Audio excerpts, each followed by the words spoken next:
1900년에 오래됐죠. 1900년에 프랑스 리옹에서 태어난 아주 유명한 소설가가 있습니다. 프랑스 소설가예요. 뭐 딱 떠오르시는 분들이 있을 수 있는데 이름이 참 길어요. 원래 이 사람의 전체 이름이 긴데요. 제가 한번 읽어보겠습니다. 프랑스 사람이니까요. 네, 앙투앙 마리 장바스트 로제드 생텍쥐페리. 네, 생텍쥐페리입니다. 네, 누구죠? 죄와벌이요? 네, 어린 왕자. 네, 어린 왕자를 쓴 우리 어렸을 때 교과서에서도 나오고요. 또 이제 개인적으로도 읽어보신 분들도 계실 텐데요. 이 어린 왕자 참 유명하지 않습니까? 지금도 많은 아이들이 읽고 있고 하는 그런 이제 소설이기도 한데요. 이 어린 왕자에 나오는 말 그대로 이제 어린 왕자가 있고요. 또 이 어린 왕자를 좋아하는 여우가 있는데 여러 가지 이제 유명한 장면들이 있는데 그 중에 또 제가 기억에 남는 장면 중에 하나는 이런 대사였습니다. 여우가 이제 하는 대사인데요. 사랑은 길들여지는 거야. 네, 길들여진다라면 좀 좋지 않은 표현인 것 같기도 하지만은요. 이 말은 그런 거죠. 더 많이 사랑하는 사람이 손해를 보고 더 많이 사랑하는 사람이 상대방에게 맞춰가는 거다 하면서 여우가 이 어린 왕자를 좋아하면서 맞춰간다라는 것을 사랑은 길들여진다 이렇게 고백하는 것을 보게 되어집니다. 그리고 또 이 어린 왕자에서 또 유명하고 또 좋은 또 감명 깊게 남는 그런 대사가 있는데 이거는 우리 청년들이 기억했다가 연애할 때 쓰면 좋은 대사이기도 한데요. 이런 대사입니다. 화면 보시면은 만일 오후 4시에 네가 나에게 온다면 나는 오후 3시부터 1시간 전부터 행복해지기 시작할 거야. 네. 이 이야기를 듣는다면 어떠실 것 같으세요? 누군가가 우리가 몇 시에 약속하기로 했는데 그 약속 시간보다 앞에서 만날 것을 생각하면서 나는 너무 행복할 것 같아. 이런 이야기를 들으면 어떠실 것 같으세요? 감동받지 않겠습니까? 지금 여우가 이 어린 왕자를 좋아하면서 하는 그런 이야기입니다. 1시간 전부터 4시에 약속을 했다면 1시간 전 오후 3시부터 막 두근거리는 거죠. 막 만날 것을 생각하니까 너무나 행복하고 두근거리는 그런 마음을 갖습니다. 여러분들도 이 여우처럼 누군가와 약속을 했는데 그 약속 시간보다 1시간 전부터 행복해지고 또 마음이 떨리면서 기다려본 적이 있으십니까? 연애를 해보셨다면 다 있으시죠? 네. 있으시죠? 네. 없으시면 안 될 것 같습니다. 네, 막 기다려지고 뭐 1시간 전이 아니잖아요. 준비하는 시간부터 해서 내일 만나기로 약속했으면 막 밤 시간부터 막 약속을 한 시간부터 막 두근거리고 막 행복해지고 떨리고 막 기다려지고 하셨을 것 같습니다. 이처럼 누군가를 기다린다는 것은요 여러 가지 복잡한 생각이 듭니다. 행복한 마음이 들기도 해요. 그런데 또 이제 사랑하는 여인과 약속하면서 또 약속 장소를 정하고 또 시간을 정하면은 그 약속 장소로 가는 시간에도 가까워지면 가까워질수록 막 더 마음이 더 커지고 행복해질 것 같습니다. 여러 마음들이 생기겠죠. 막 두근거리는 건 더 커질 것 같습니다. 또 우리 집에 또 어떤 손님을 초대했어요. 갑자기 오는 손님이 아니라 미리 약속을 했습니다. 그럼 손님을 초대했으면은 또 준비를 하겠죠. 그래서 그 시간이 다가올수록 막 마음도 조급해지고 이 손님한테 어떻게 대접을 하지? 어떤 이야기를 하지? 이런 마음이 들 것 같아요. 최근에 저희 집도 정말 처음 접하는 손님을 초대한 적이 있었습니다. 누구냐면은 저희 셋째 시온이가 초등학교 다니고 4학년인데 초등학교에 독일에서 온 선생님은 아니고요. 독일을 이렇게 소개하기 위해서 잠시 온 여자 청년이 있습니다. 이제 의대생인데 그래서 와가지고 이제 학생들에게 독일에 대해서 이제 프리젠테이션을 하는 그런 분이 계신데 이분을 저희 집에 한 2번 초대를 했어요. 이제 초대를 해놓고도 저희 아내가 정말 부담을 많이 느꼈습니다. 독일 사람이니 이거 독일어도 우리는 할 줄도 모르고 영어도 뭐 잘 하지도 못하니까 그래도 이제 요새는 어플이 잘 돼 있어서 이제 통역 어플을 잘 사용해야 되겠다 하면서도 내심 좀 떨리기도 했습니다. 근데 이제 그러면서도 막 시간이 다가올수록 어떻게 하지? 뭘 물어보지? 막 이런 막 두근거림도 있었어요. 그러다가 정작 이제 그 선생님이 왔을 때 이야기가 정말 재밌게 됐습니다. 왜냐하면 선생님이 한국말을 참 잘했어요.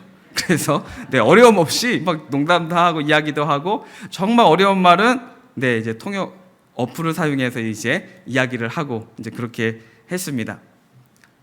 그러니까 처음 접하는 손님을 하고서도 막 초대를 해놓고도 막 두근거리고 어떤 말을 할까 기다려지기도 하고 막 그런 마음이 들었습니다. 또 어떤 부모님들은요, 자녀들이 어린이집이나 학교에서 돌아올 시간이 되면은 두근거리긴 한다고 합니다. 왜 두근거릴까요? 아, 우리 아이가 이제 오는구나. 아, 너무 행복하다. 빨리 보고 싶다. 이런 마음으로 두근거릴까요? 아, 그런 부모님이면 참 다행일 텐데 안타깝게도 많은 부모님들이 아, 이제 내 자유의 시간이 끝나가는구나. 아, 내 정말 평온했던 시간이 끝나가는구나. 이제는 어떻게 보면 좀 이제 전쟁터와 같은 그런 시간을 맞이하겠구나 하면서 아이가 돌아올 시간에 이제 마음이 조금 이렇게 힘들어진다고 하는 분들이 좀 계십니다. 좀 나의 그 잔잔했던 시간들이 이제는 파도가 치는 그런 시간들이 온다는 것이죠. 아무튼 우리 각각의 상황에 따라서 누군가를 기다리는가에 따라서 우리의 마음가짐이 달라지고 우리의 감정도 달라지는 것 같습니다. 성경의 오늘 본문은 이제 마지막이죠. 제가 지난번 설교했을 때는 창세기를 했었거든요. 기억 못 하시죠? 네. 저도 기억 못 하고 제가 설교했던 걸 봤더니 창세기를 했더라고요. 네. 창세기를 했고 이번에는 이제 요한계시록을 하는데 성경의 처음과 마지막 부분을 이제 하는 것 같습니다. 이 요한계시록 성경의 마지막이잖아요. 구약 신약의 마지막. 그 중에서도 오늘 본문은 마지막 장, 네, 22장 그리고 마지막 절 바로 앞에 있는 20절 말씀입니다. 근데 이제 21절하고 어떻게 보면 자연스럽게 연계되기보다는 끊어지는 말씀이기도 한데요. 그러면서도 이제 20절은 이제 마지막에 그 바로 앞이니까 어떻게 보면 마지막이라고도 볼 수 있습니다. 그런데 마지막이면은요, 이제 마무리잖아요. 이제 다 마무리되는, 끝이 되어야 되는데 끝이 되면서 끝이 나지 않고 끝이 되면서 끝이 나지 않고 새로운 시작이 되어지는 것을 암시하고 있습니다. 마치 우리가 이제 뭐 주말 드라마나 또 매일 보는 드라마 이런 거 볼 때도 보면은요, 드라마 보면은 막 이렇게 여러 가지 사건들이 있지 않습니까? 그러면서 이제 그 사건들이 클라이막스를 막 가요. 그러다가 끝날 것 하다가 딱 안 끝나요. 그래서 이제 오늘 어제 또는 지난주에 정말 복잡했던 문제가 오늘쯤에는 이제 끝이 날 것 같은 거예요. 그래서 정말 내용이 그 문제가 해결되어집니다. 그러면은 드라마가 아예 끝나야 되는데 끝나지 않잖아요. 어떻게 됩니까? 또 다른 문제가 하나 생겨요. 그러면서 다시금 그 문제가 불거지면서 커져가죠. 그러면서 또 끝나갈 듯 하다가 끝이 나지 않습니다. 그래서 다음 시간에 점점점 이렇게 드라마가 또 연계되지 않습니까? 하나가 끝나고 이제 끝날 듯한데 또 다른 문제가 생기면서 다음 시간에 라고 하면서 계속 이어지는 것을 보게 되어집니다. 오늘 본문도 그런 의미에서 어떻게 보면은 마지막 부분인 것 같지만 마지막 부분인 동시에 새로운 기다림의 시작을 우리에게 암시해주고 있습니다. 출애굽기 24장에 보시면은요, 모세가 하나님의 말씀을 따라서 이제 시내산에 올라가는 장면이 나옵니다. 그때 이제 모세와 아론과 나답과 아비후 그리고 이스라엘의 70명의 장로들이 이제 모세를 따라서 이제 시내산으로 올라가게 되어집니다. 그리고 모세는 이제 산 위에까지 올라가서 하나님을 만나게 되어지는데 이때 모세가 여호수아와 함께 이제 그 시내산 위로 꼭대기까지 올라가면서 이렇게 이야기를 합니다. 여호수아에게 말하기를 24장 14절 말씀에 이렇게 말씀합니다. 장로들에게 이르되 너희는 여기서 우리가 너희에게로 돌아오기까지 기다리라. 아론과 훌이 너희와 함께 하리니 무릇 일이 있는 자는 그들에게로 나아갈지니라 하고 이야기를 합니다. 아론과 그의 아들들 그리고 장로들은 시내산 아래에서 모세를 기다려야만 했습니다.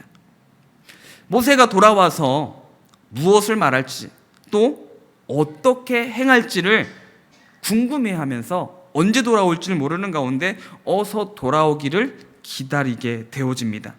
성경에는 이제 40일 만에 돌아오게 되어지죠. 40일 동안 모세는 하나님을 만나고요.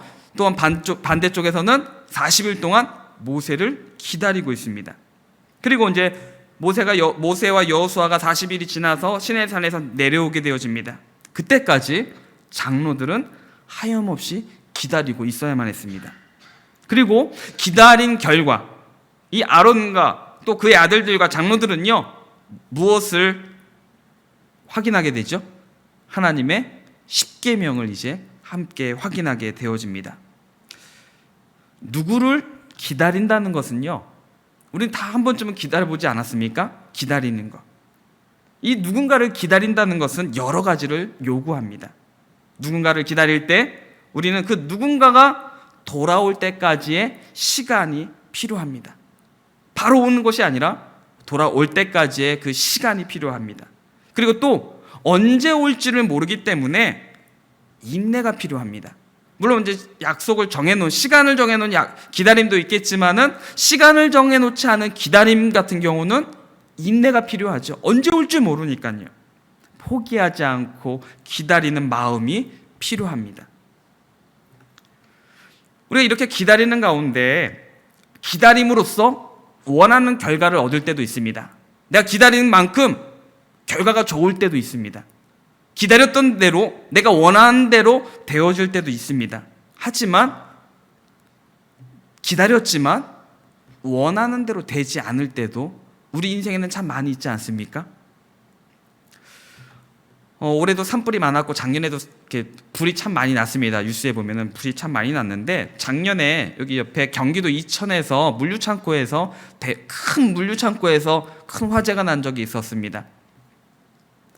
이때 이제 구조대원들, 소방관들이 이 화재 현장으로 가서 이제 사람들 구출하고 구조하기 위해서, 또 화재를 진압하기 위해서 소방대원들이 이 안으로 또 진입하게 되었습니다.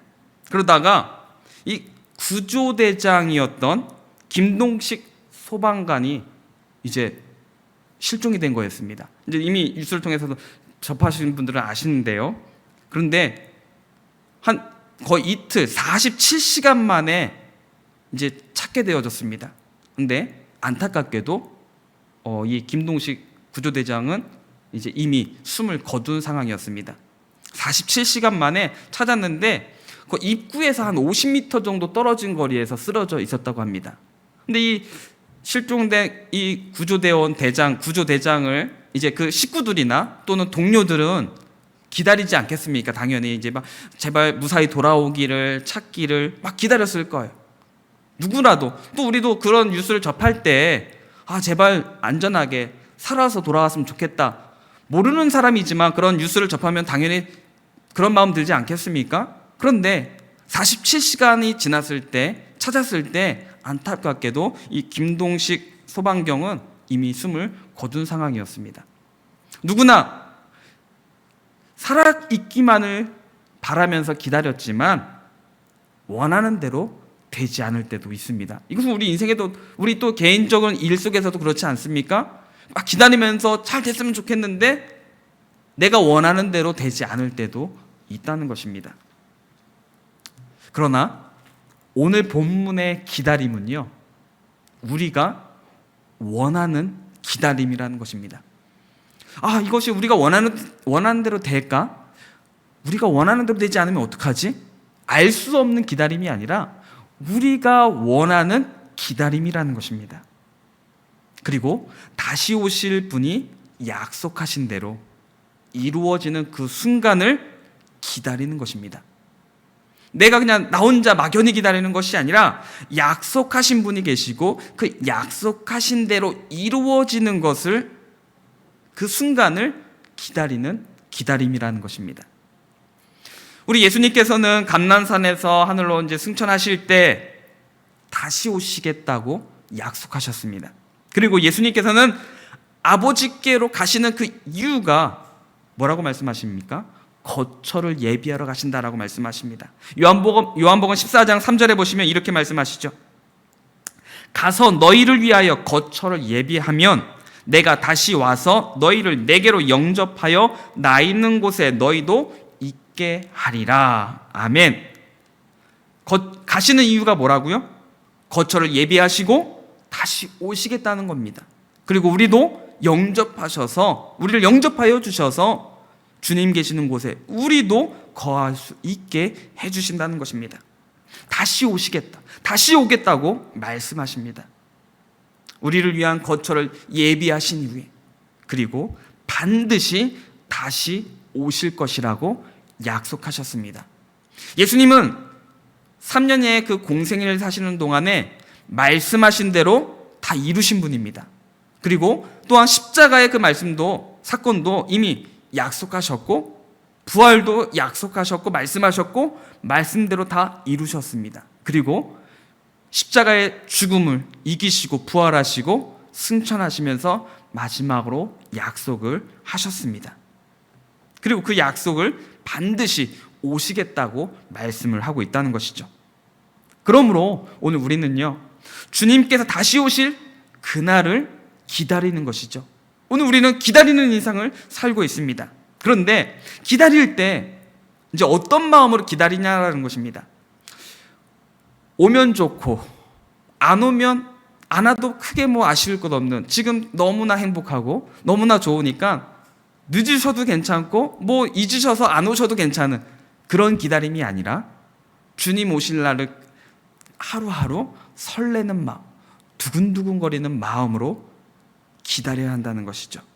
왜냐하면 하나님 나라에 우리의 거처를 예비하셨기 때문에, 그리고 우리를 영접하여 주시기 때문에 우리는 기다리는 것이죠. 그 하나님의 나라, 온 우주 만물을 창조하신 전지전능하신 하나님 여호와, 그 신 하나님이 다스리시는 그 나라에 우리가 거할 곳을 예비해 주셨고 우리를 영접해 주신다니, 그것이 얼마나 기다려지지 않겠습니까?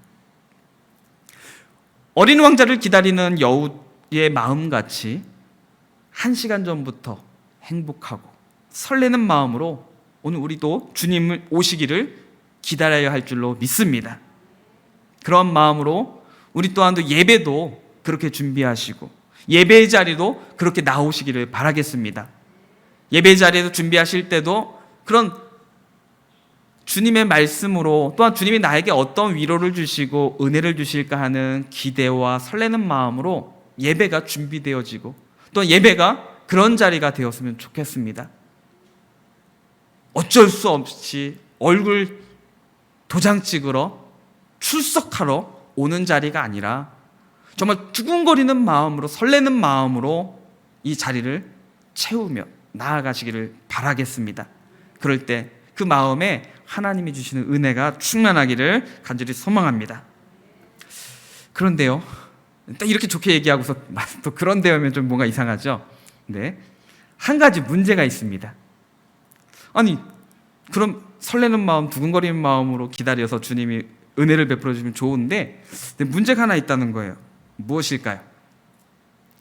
기다리는 거잖아요. 주님 만나는 그 자리를 기다리는데, 물론 예배 자리는 이미 정해져 있습니다. 우리가 시간을 정해놓고 하지만은 오늘 본문은 주님이 오시는 그날입니다. 주님이 오시는, 재림하시는 날 아닙니까? 근데 문제가 뭐라고요? 그 날이요, 언제, 어느 시간인지, 그날과 그때를 아무도 모른다는 거예요.